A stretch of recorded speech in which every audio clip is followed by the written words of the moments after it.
Hi, it's HardReset, and today I'm gonna show you how to fix Wi-Fi not working on POCO M7 Pro.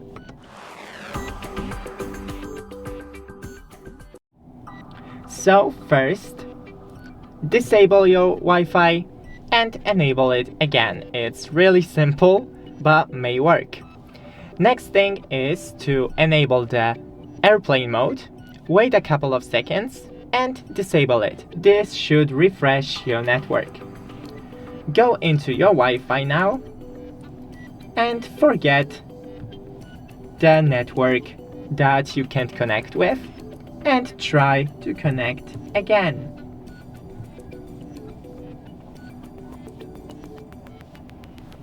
Okay.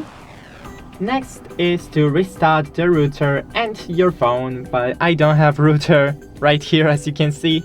But if nothing is working, then try it.